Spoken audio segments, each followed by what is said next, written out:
এই যে এগুলো সব গত বছরে লঞ্চ হওয়া ডিভাইস। তখন যদি এই ফোনগুলোর দাম হয়ে থাকে 30,000, 40,000 কিংবা 50,000 টাকা, তাহলে এখন গিয়ে এই স্মার্টফোন বা এই সিমিলার স্পেকের স্মার্টফোনগুলোর এই দাম বেড়ে দাঁড়িয়েছে 4,000, 5,000, কোনো কোনো ক্ষেত্রে সেটা 10-12,000 টাকারও বেশি হতে পারে। কেন বাড়ছে আসলে এই স্মার্টফোনের দাম? কবেই বা আসলে এই ফোনের দাম কমতে পারে?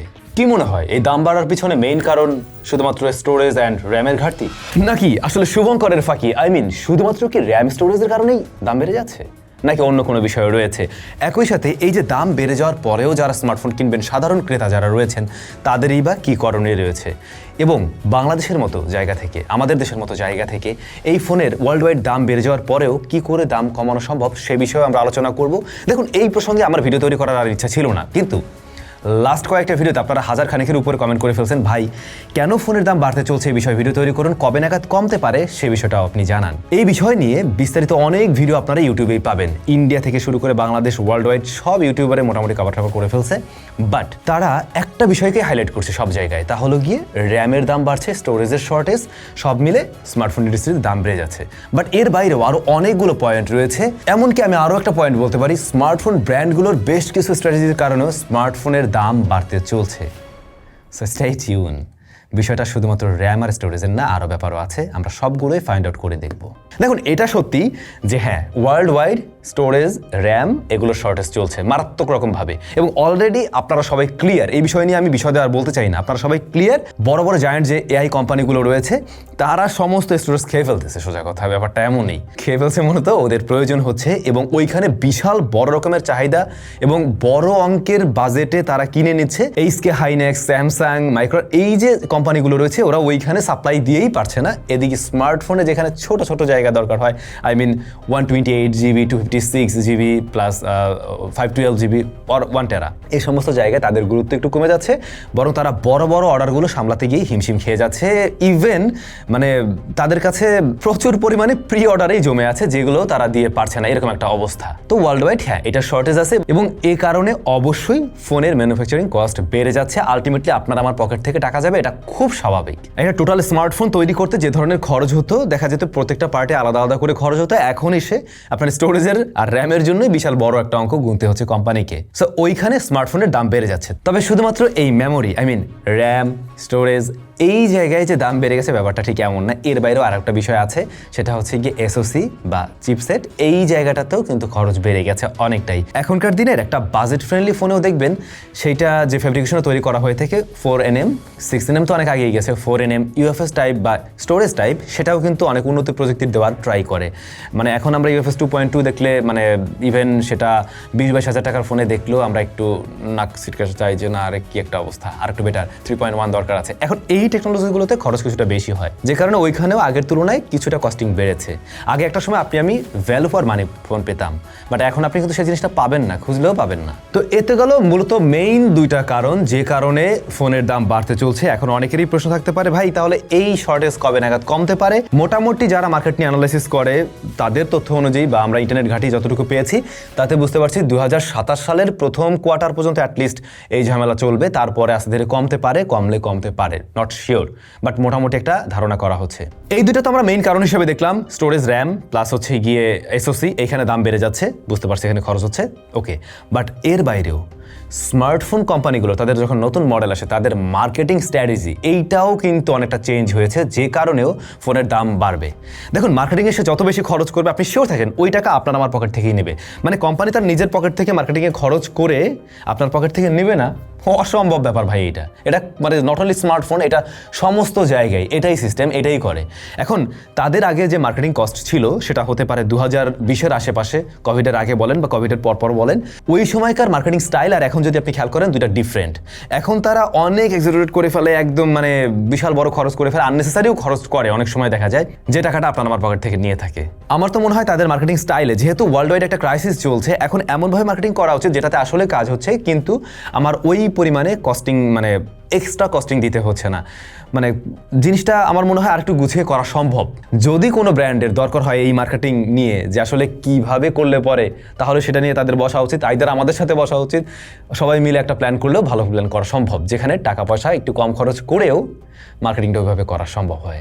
তৃতীয়ত আমি বলবো ভ্যালু ফর মানি। স্মার্টফোন ব্র্যান্ডগুলো, প্রত্যেকটা ব্র্যান্ড, আমি কার কথা বলছি না, তাদের প্রত্যেকজনেরই আগে ছিল ভ্যালু ফর মানি দেওয়ার একটা প্রবণতা। বিশেষ করে Xiaomi, Redmi আমরা একসময় দেখতাম ওরা খুবই ভ্যালু ফর মানি ফোন দেওয়া ট্রাই করতো।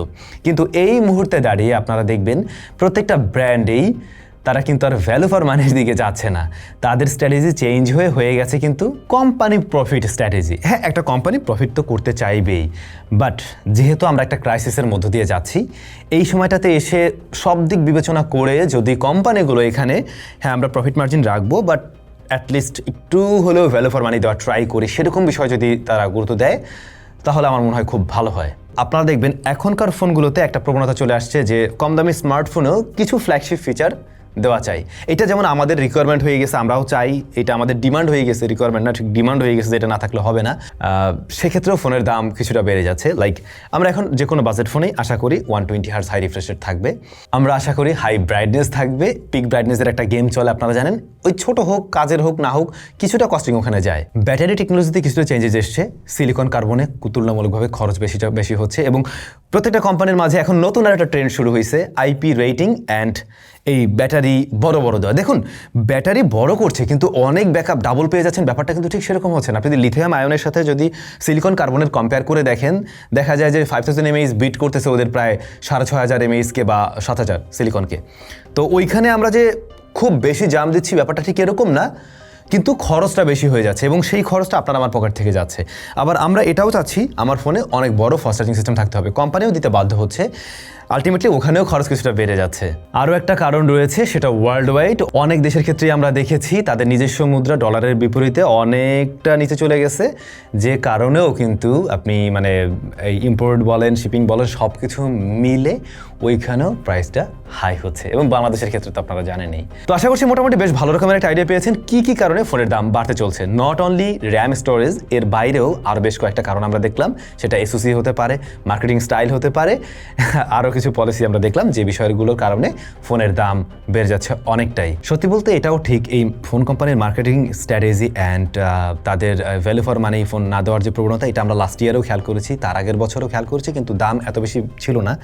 মূলত এখন এসে যেহেতু স্টোরেজ আর র্যামের দাম বেড়ে গেছে, সো এখন একদম জিনিসটা মানে একদম ওই লেভেলের হাই করছে, ওই লেভেলে চলে যাচ্ছে আর কি। বাট আমার একটা কোশ্চেন আছে, যে ফোনগুলো অলরেডি এক্সিস্ট করতো মার্কেটে, হ্যাঁ সেটা বিভিন্ন ব্র্যান্ডের, আমাদের দেশের মোটামুটি সব ব্র্যান্ডগুলো অফিসিয়াল সবগুলো দেখবেন, আনঅফিসিয়ালও দেখবেন, যেগুলোর দাম ধরুন কিনা 25,000 ছিল, সেটা জাম করে 30,000-এর কাছাকাছি চলে গেছে। এখন ওইটা যদি অলরেডি মানে তৈরি করা হয়ে থাকে, ওইটার জন্য যে র্যাম স্টোরেজ ব্যবহার হয়েছিল ওটা তো অলরেডি কোম্পানির কেনা, তাহলে এই ফোনের দাম কেন বাড়ছে এইটা আমি মানে আমার ক্ষুদ্র মস্তিষ্কে আপাতত তো ধরতেছে না। এই ব্যাপারে যদি কেউ জানেন একটু ক্লিয়ারলি বলবেন, ফোন কোম্পানির কেউ যদি থাকেন আর কি, তাহলে আমরাও একটু বুঝতে পারতাম যে যেগুলো অলরেডি এক্সিস্টিং ফোন যেগুলো মার্কেটে চলছিল, হঠাৎ করে ওগুলো দোকানে বসে ওরা কি র্যাম খেয়ে ফেললো না কি করলো আমি ঠিক জানি না। তো মোটামুটি ক্লিয়ার কোন কারণে আসলে স্মার্টফোনের দাম বাড়তে চলছে বা অলরেডি বেড়ে গেছে। শুধুমাত্র র্যাম স্টোরেজ এগুলো শর্টেজ চলছে ব্যাপারটা এমন না, এর বাইরেও আরও অনেকগুলো কারণ ছিল, সেগুলো আমরা অলরেডি দেখে ফেলছি, কোম্পানির কিছু বিষয় আছে। বাট দাম বেড়ে গেলে বা বেড়ে যে গিয়েছে, এখন সাধারণ ক্রেতারাই বা কী করতে পারি, বাংলাদেশের মতো জায়গা থেকেই বা কী সম্ভব, হ্যাঁ সে বিষয়ে তো জানবই। বাট আমাদের টাইজোতে এই মুহূর্তে কিন্তু আপনাদের জন্য বিশেষ সেল অফার চলছে, শীতের শেষ দিকে আমরা স্টক ক্লিয়ার করছি অনেক কম দামে, আমাদের হুডি, আমাদের ক্যাপ, আমাদের সব যা ছিল জ্যাকেট সব কিছুতে অনেক বেশি ডিসকাউন্ট দেওয়া হচ্ছে। নাম্বার দেওয়া আছে, আপনারা জাস্ট নাম্বারে যোগাযোগ করে নিলেই চলবে, আর ভিডিও ডেসক্রিপশনে সমস্ত ইনফরমেশন দেওয়া আছে, প্লাস ভিডিওর ডেসক্রিপশনে একটা অ্যানাউন্সমেন্ট দেওয়া আছে, অবশ্যই দেখে নেবেন। এবারে আমাদের মতো দেশে কি করে আসলে এই ওয়ার্ল্ড ওয়াইড যে ক্রাইসিস চলছে, দাম বেড়ে যাচ্ছে, তারপরেও একটু স্টেবল রাখা সম্ভব। রিসেন্টলি আপনারা দেখেছেন আমাদের গ্রে মার্কেটে যারা কাজ করতো তাদের আন্দোলন ছিল, এবং আন্দোলন কিসের বিপক্ষে কি এগুলো আপনারা জানেন, এগুলো নতুন করে বলার কিছু নেই। তো আমাদের যেটা মনে হয়েছিল, ট্যাক্স যদি গভর্নমেন্ট কমায় তাহলে মোটামুটি সবার জন্যই ভালো হয়। গ্রে মার্কেটে যারা ব্যবসা করে তাদের ট্যাক্সটাও যদি কমিয়ে দেওয়া হয়, তখন তারাও কিন্তু লিগালি ফোন নিয়ে আসতে পারবে, তখন গভর্নমেন্টও একটা রাজস্ব পাবে এবং মানে একটা ভালো পরিস্থিতি তৈরি হবে, কোনো ঝামেলা থাকবে না। ট্যাক্স কমানো হয়েছে 43% এসছে, আপনি জানেন। বাট আমার যেটা মনে হয়, যেহেতু ওয়ার্ল্ড ওয়াইড অনেক বড় ক্রাইসিস চলছে, দাম বাড়তে চলছে, এই ট্যাক্সকে আরও কিছুটা গভর্নমেন্ট যদি কমিয়ে দেয়, অফিসিয়ালসদের জন্য অনেকটা কমিয়ে দেয়, এবং যারা এই যে গ্রে চ্যানেলে কাজ করছিল তাদেরকেও অনেকটা কমিয়ে দেয়, তাহলে আলটিমেটলি আমরা ফোনটা কম দামে কিনতে পারবো। কারণ এই ফোনগুলো দেশে আসার পরে ট্যাক্স যখন যোগ হবে তখন তো আরো কিছুটা বেড়ে যায়, ট্যাক্স ছাড়া তো আর আপনি আমি কিনতে পারবো না। তো এই ট্যাক্সের ব্যাপারটাকে যদি কমিয়ে আনা হয় অ্যাটলিস্ট কিছুটা হলেও আমরা কমতে পারবো। আমি যেটা বলছিলাম বাংলাদেশের মতো জায়গা থেকে কিছুটা হলেও কমানো সম্ভব এভাবে। এবারে আপনাদের উদ্দেশ্যে কয়েকটা সাজেশন আমার থাকতে পারে, যে সাজেশন হয়তোবা কাজে লাগবে। যেহেতু দাম বাড়তে চলছে, কিছু করার আমাদের নেই, এটা মেনেই নিতে হবে এখন। তো যারা প্রতি বছর নতুন নতুন ফোন চেঞ্জ করতে চান, এই প্রবণতা একটু কমালে ভালো। একটা ফোন 2 থেকে 3 বছর বেশ ভালোভাবে চলে যায়। যদি আপনার ফোনটাতে আসলেই সমস্যা না থাকে, আপনি চেষ্টা করুন ওই ফোনটা আরও কিছুদিন ব্যবহার করার জন্য। সেক্ষেত্রে আপনার নতুন করে ওখানে টাকা পয়সা কম খরচ হচ্ছে। খুবই বেসিক একটা বিষয়, বাট আপনি মাথায় রাখতে পারেন। একটু খেয়াল করলে দেখবেন নতুন নতুন করে যে ফোনগুলো আসছে, ডিজাইনে হালকা পরিবর্তন হচ্ছে, ভিতরে যে খুব আহামরি চেঞ্জেস আমরা লক্ষ্য করছি বা অনেক বড় রকমের জাম্প দিচ্ছে, ব্যাপারটাও কিন্তু ঠিক সেরকম নয়। আশা করছি আগেরটা দিয়েও ভালো চলবে। ফ্ল্যাগশিপ ফোনই আপনাকে কিনতে হবে, কিন্তু টাকা আগের চাইতে বেশি খরচ করতে পারবেন না, টাকা পয়সা একটু কম আছে।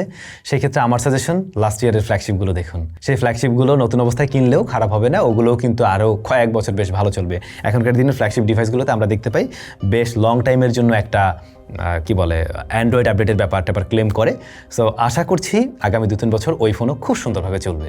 যদিও বা আমরা দেখছি ওই আগের ফোনেরও দাম কিছুটা বেড়েছে, বাট এখন রিসেন্টলি যেগুলো আসবে অ্যাটলিস্ট সেগুলোর তুলনায় দাম কম থাকবে। অনেক সময় দেখা যায় 1 বছর পরে আমরা একটা ফোন চেঞ্জ করে ফেলি একটা বিশেষ কারণে, তা হতে পারে ব্যাটারিটা ডাউন হয়ে যায়, ভালো চার্জ থাকে না। তখন আমরা চিন্তা করি ওকে আমি তাহলে ফোনটা চেঞ্জ করি, তাহলে বোধহয় ভালো হয়, এমনিতে বাকি সব কিছু ভালো আছে। আপনার ব্যাটারির প্রতি আপনার ফোনের ব্যাটারির প্রতি একটু যত্নশীল হন। যে সমস্ত বিষয়গুলো আমরা বারবার বলে এসেছি, যেভাবে একটু চার্জ করা ট্রাই করুন এবং মানে যে কোনো চার্জার দিয়ে চার্জ না করুন, চার্জিং টাইমে ওভাবে গেম টেম খেলে ফোন না গরম করুন। সেক্ষেত্রে ফোনের ব্যাটারিটা দীর্ঘদিন পর্যন্ত ভালো থাকবে এবং ব্যাটারি ভালো থাকলে তখন আর আপনার হয়তোবা ফোনটা চেঞ্জ করার প্রয়োজন নাও হতে পারে। আরেকটা পয়েন্ট আছে, এই বিষয়ে আমি আসলে কাউকে ইনফ্লুয়েন্স করছি না, বাট মানে এখন যে সিনারিও তাতে আপনারা হয়তোবা সেটাও দেখতে পারেন। আপনাদের পরিচিত কারোর থেকে যদি কোনো রিকন্ডিশন ফোন পান প্রি-ওন্ড সেরকম, যেটা নিয়ে আসলে মানে আপনি জানেন যে ওটা ভালো ফোন, সেক্ষেত্রে দেখে শুনে বুঝে আপনি প্রি-ওন্ড ডিভাইসও চয়েস করতে পারেন। সবসময় ট্রাই করবেন নিজের প্রয়োজন অনুযায়ী ওইভাবে স্পেক বেছে ফোন চয়েস করা। জাস্ট লুক ওয়াইজ হঠাৎ করে একটা এমন ফিচার দেখলেন, কোম্পানি বিশাল বড় রকমের হাইলাইট করলো যে আমার এটাতে আইপি রেটিং এত ভালো কিংবা অনেক শক্ত, কিন্তু আসলে কি আপনার আইপি রেটিং প্রয়োজন আছে? যদি আপনার প্রয়োজন থাকে সেটা ডিফারেন্ট কথা। যদি আপনার আসলে খুব শক্তপোক্ত ফোন প্রয়োজন না হয়, তাহলে তো ওই ফোনটা আপনার দরকার নেই। বরং আপনার দরকার এই ফোনটা যে ফোনটাতে আসলে মানে আপনার যে স্পেকগুলো দরকার সেগুলো সব কিছু আছে, কিন্তু আইপি রেটিং ভালো না বা অনেক বেশি শক্ত না, বাট আপনার তাতে সমস্যা নেই। তখন আপনি ওই ফোনটাকেই চয়েস করুন। না হলে হবে কি জানেন, আপনি এই ফোনটা চয়েস করলেন, এখন দাম তো বেশি দিয়ে কিনলে নেই, কিংবা ওই স্পেশাল ফিচারের জন্য আইপি রেটিং কিংবা শক্তপোক্ত এই সমস্ত বিষয়ের কারণে আপনি আরও বেশি টাকা পয়সা দিয়ে ওটা কিনছেন, কিন্তু আপনার যে মেইন কাজের কাজ যেটা আপনার দরকার ছিল সেটা নিয়ে আপনি সন্তুষ্ট না। কিছুদিন পরে আপনি আবারও চেঞ্জ করে এখানে আসতে চাইবেন, আপনার টাকা পয়সা বেশি খরচ হবে। যদি খুব বেশি প্রয়োজন না হয়, যেটা বললাম ফোন না চেঞ্জ করে পারলে ভালো, কোম্পানি অনেক সময় ঈদে বা বিভিন্ন উৎসবে অফার দিয়ে থাকে, আপনারা সেই অফারগুলোর জন্য ওয়েট করতে পারেন, কিছুটা হলেও কম দামে পাবেন। ভাই বিশ্বাস করেন এর চাইতে আর তেমন কিছু নেই যে আপনি মানে কিভাবে কি করবেন, কোনো ওয়েতে কমে কিনতে পারবেন। মোটামুটি এইগুলোই একটু মেনটেন করে চলতে হবে, বাট বাংলাদেশ গভর্নমেন্ট আর একটু ট্যাক্স কমিয়ে দিলে আমার মনে হয় আমাদের পকেট থেকে কিছুটা টাকা কম যাবে। এই আশা করছি মোটামুটি ক্লিয়ার। এবং এই ভিডিও যারা চাচ্ছিলেন এখন আমাকে চাইলে একটা থ্যাঙ্কস দিতে পারেন, না দিলেও সমস্যা নেই। ভিডিও ভালো লাগলে একটু শেয়ার করবেন, অনেকের উপকারে আসবে।